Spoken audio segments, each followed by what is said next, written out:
Although it looks very likely that we're going to get Bruno Guimarães, it looks like Arsenal find a backup plan, and his name is Kaishu Sano.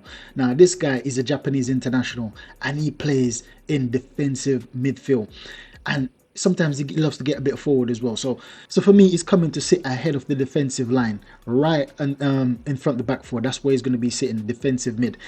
And he's got a very technical gameplay. How he plays is more technical and tactical, and he's described similar to Declan Rice as a workhorse, right? So he's tireless. He's described as a tireless player. Look at this, the way he always gets back, the way, and he's basically scored a goal against Brazil in the World Cup as well. So he's got a lot going for him right now. He's currently 25 years old, and he's being compared to Caicedo. How Caicedo plays, that's how people have been comparing him. So look at that, nice awareness there, just get down the byline, pass the ball off, nice ball there, through ball to his player possibly offside, but that's not his fault. He made the pass that he should have made. So currently he applies his trade over there in Mainz, in German league, and he's been doing well for them. Being at 25 years old, he's giving them a lot. He's provided a lot to that team. Look at this. Look at the way he just gets back and clean up. He reminds me so much of Declan Rice, the way he just cleans things up. So he's not the most flary player. He's not an attacking player. He's just there as a, look at this, just taking the ball from the attackers and just bringing it forward and just pass off. That's his main gameplay. That's his main. Look at this, nice shielding the ball there, tackle. That wasn't a good tackle. That could have led on to the attackers getting the ball still, but he made the tackle anyways. So yeah, he's known for his interception, his defensive awareness capabilities. So I made a little comparison just to compare him, Declan Rice, and Bruno Guimarães, because as I said, we'll be in link with Bruno Guimarães, and let me tell you from now, it's a very good comparison in terms of this guy can offer us a lot, even if we don't get Bruno Guimarães. So I'm not the one brilliant finish there. That's a good finish, nice tidy finish, control the ball, set, finished. So I don't really like second hand players. I don't really like backups, but history have taught us as Arsenal fans that, listen, don't be scared of a bit of a backup. That showed you when we tried to get Mudryk from Chelsea and he went to Chelsea, then we had to get a backup in Leandro Trossard. To me, Leandro Trossard was the best player, because where's Mudryk now? I don't even know where Mudryk is right now, to be honest. Honestly speaking, I don't even know where Mudryk is right now. So the backup is not always the worst option. So, but then saying that, I love Bruno Guimarães. Bruno Guimarães for me is one of the best midfielders in the world. But this guy, the stats shows that he's not far off in terms of what we need from a defensive midfielder. Because in a defensive midfielder operation, is better than Bruno Guimarães. His stats are better than Bruno Guimarães. Now in terms of minutes played, Sano played 300 and that's a nice little finish there. That's a good finish. Sano played 3,000 minutes comparing to Declan Rice 3,100 and comparing to Bruno Guimarães 2,400. So he's played similar minutes to Declan Rice this last season, and that's what I'm trying to say. Is described as a tireless workhorse, tireless player. He runs non-stop, and he played in all 34 matches for Mainz. So this shows you that this guy is always available. And what does Arsenal fan always say? Availability is the best ability, right? So we need players that's available, considering our injury record. I know that we've replaced the medical staff. Look at this, nice defensive play there. I know that we've replaced the medical staff, and players should be more fitter this season. But still, look at the drive. Look at the drive. I didn't expect that from him. I really didn't expect that. That drive impressed me.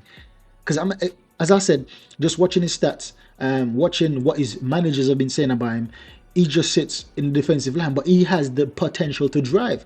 And do I dare say that drive is a bit more technical in terms of his low center of gravity is more assured in that drive than Declan Rice?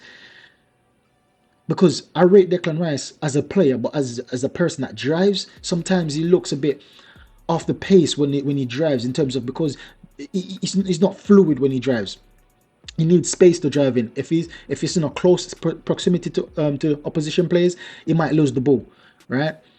So, but his long strides sometimes is what evades other players when he's playing against players that's very good defensively. It's his long strides that gets him away from players. But this guy, he looks to be a good driver, and he's not as tall as Declan Rice, so he hasn't got those long donkey strides.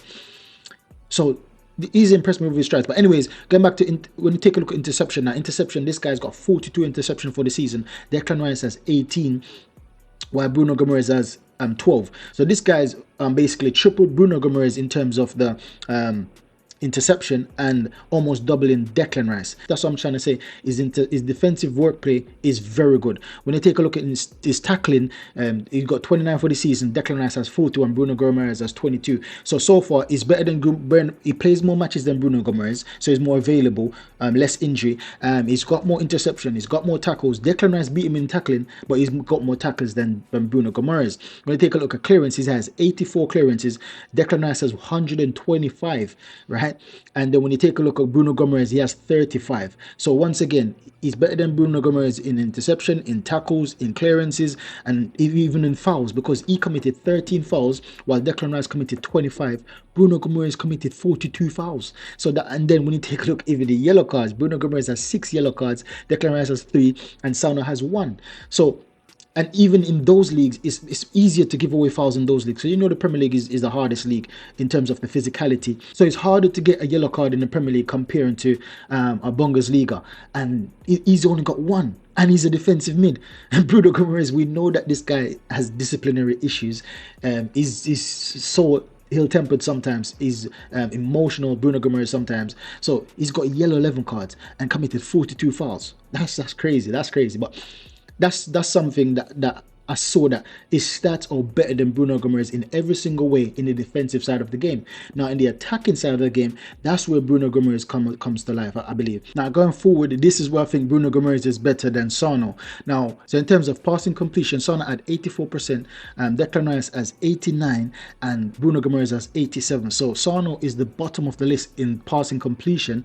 Bruno Guimarães beat him by 3%, by 3%, Declan Rice by 5%. Now when you take a look at completed passes, Sano has 1,002, Declan Rice has 1,900, almost doubled completed passes. And you know that sometimes with Arsenal we pass back to back, side to side. So with Declan Rice, I would take that with a pinch of salt, right? Especially Declan Rice always side to side most of the times when we're trying to maintain possession. Now, if Sano plays in our team, that could be more than Declan Rice. Do you know what I mean? The way we play, Sano could have more. Look at the way he drives. Look at the way he drives. This is surprising. I didn't expect this from him, honestly. And he's so dogged and aggressive. Look at this. Look at the dribbling skill. Look at the... this guy is a very good backup. And I don't like to call him a backup because he looks like a top player that can play in any top team in Europe. Nice shot there on his left foot. On his left foot. Bottom bins. Bottom corner. That's good. That's good. So, nice little outside foot pass there. Accurate right to the player. Nah, this guy is technically good. I didn't listen. He's a very good. He's a good pass, good finish there. He's a very good player to get if we can't get Bruno Guimarães. Look at that. Nice control. Nice awareness of where he is. Is this him down the byline? Guy down the byline. Hoping a nice ball in. Accuracy, good finish there. Nah, he's good. Brilliant ball there. That's his left foot. So what is he ambidextrous? Is that what he's telling me? nice defending there. He's so aggressive, man. He's so aggressive. He's more aggressive than Declan Rice, and I thought Declan Rice was aggressive. So yeah, and getting a player like this, I think it would be okay being the second string to Declan Rice. I really think players like this, he looks humble. From what the reports are saying, he's an humble guy. He's especially Japanese. We all know Japanese players how nice they are, how very well mannered they are. So, and he's got a very good long ball on him. Got a very good long ball in him, which I love. I love in a midfielder. I believe every centre mid should be good at long balls. That should be like your number one attacking trait. Look at this shot. What a finish. Top bins, perfectly placed. Perfectly placed. These shots, man, this guy is top. He's top quality. Top quality. Now, going back to the stats, he created 16 chances. So these are the things that why I said that Bruno Guimarães is advanced, more better than him. The chances that he creates, right? 38 chances, that's double what he creates, right? Declan Rice obviously created more. completed dribbles, 6 each. So Sano completed 6 dribbles, Bruno Guimarães completed 6, while Declan Rice completed 18. Now long balls now. Sano completed 27 out of 61 long balls, while Bruno Guimarães completed 32 out of 61. So they both had a potential of 61 and they completed. So Bruno Guimarães beat him with, but these stats, Declan Rice obviously completed 112 out of 160. Once again, the team that he's playing with, Arsenal, do you know what I mean? No wonder why he gets so much more than Sano. But when you take a look at the difference between Sano and Bruno Guimarães, even the attacking side of the game, there's not much big difference. There's not a lot of difference. The difference are minute.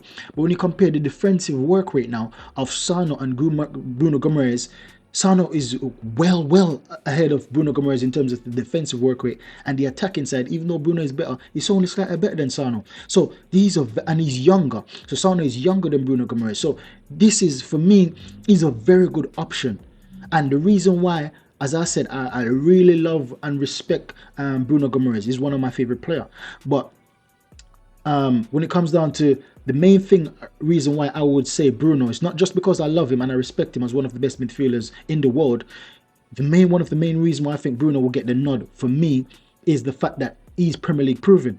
But with players like Sano, the way he plays, it's like he's gonna he's gonna genuinely come into the league and boss the league because of his playing style. He's an aggressive player and he loves to get forward, he loves to defend, he loves to get his body about the pitch, he loves to make slide challenges, he loves to do all the dirty work, and that makes him perfect for the Premier League.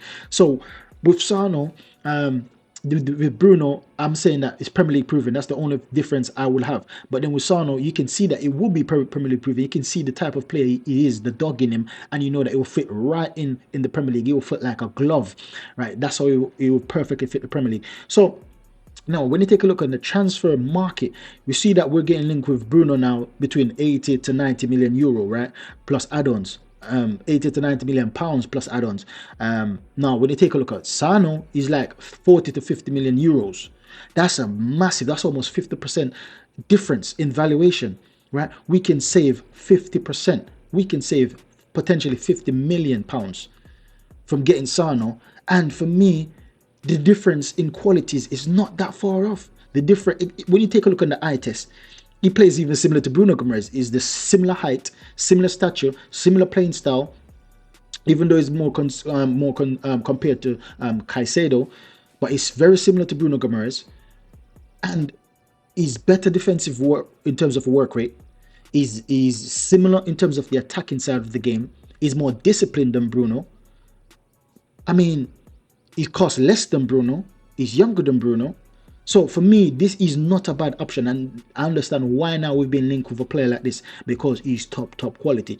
But let me know what your thoughts in the comment box below. Is he the type of player you think would do good at the Arsenal, or are you still adamant on Bruno Guimarães?